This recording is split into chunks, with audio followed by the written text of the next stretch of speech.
warahmatullahi wabarakatuh. Hamdan wa syukran lillah, amma ba'du.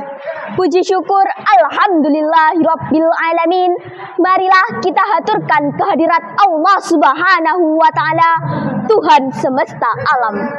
Tak lupa sholawat serta salam semoga selalu tersanjungkan kepada junjungan kita Nabi Muhammad sallallahu alaihi wasallam, sang penerang hati, pembawa risalah suci. Dan semoga kita mendapatkan syafaatnya di yaumil kiamah nanti. Amin Allahumma. Dewan juri yang terhormat dan sahabat Pildacil yang soleh dan solehah. Tema pidato saya kali ini adalah jejak Nabi, jalan inspirasi generasi emas. Hadirin yang dirahmati Allah, jejak Nabi bukan sekedar kisah masa lalu dan bukan hanya sekedar dongeng sebelum tidur, tapi jejak Nabi adalah peta kehidupan, jalan penunjuk ridho Allah subhanahu wa ta'ala. Kalau kita ingin menjadi generasi emas Indonesia, maka kita harus berjalan di atas jejak Nabi, bukan di atas jejak yang melalaikan hati. Sahabat, oh sahabat, alhamdulillah, adakah yang tahu masa kecilnya Nabi Muhammad? Pastinya kita tidak tahu. Namun kita pernah mendengar dari cerita guru-guru kita tentang masa kecilnya Nabi Muhammad sallallahu alaihi wasallam. Beliau yatim sejak dalam kandungan, namun tidak pernah merasa lemah ataupun menyerah.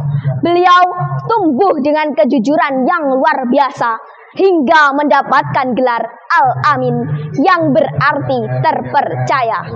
Tidak pernah berbohong, tidak pernah berkhianat, dan tidak pernah menyakiti hati orang lain.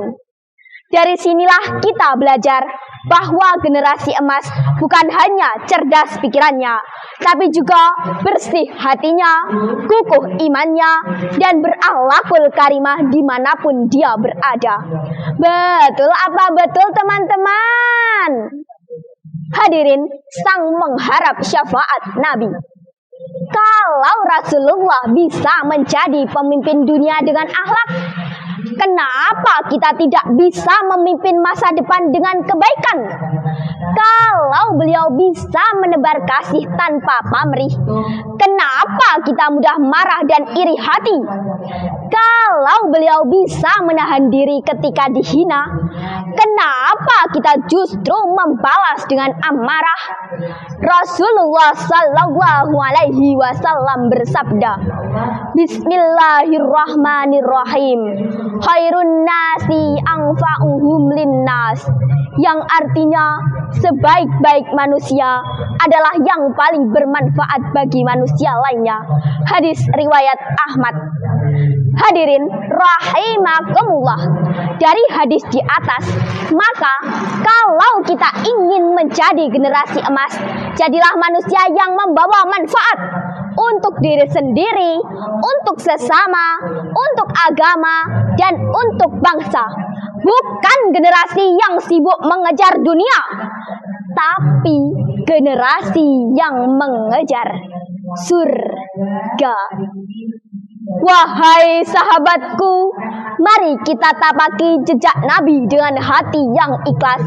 Kita hidupkan sunnahnya dalam setiap langkah kita. Kita jadikan senyum sebagai sedekah, kejujuran sebagai mahkota, dan akhlak mulia sebagai pakaian kehormatan. Sekian dari saya, semoga bermanfaat dan menambah semangat untuk meneladani Rasulullah sallallahu alaihi wasallam. Billahi taufiq wal hidayah. Wassalamualaikum warahmatullahi wabarakatuh.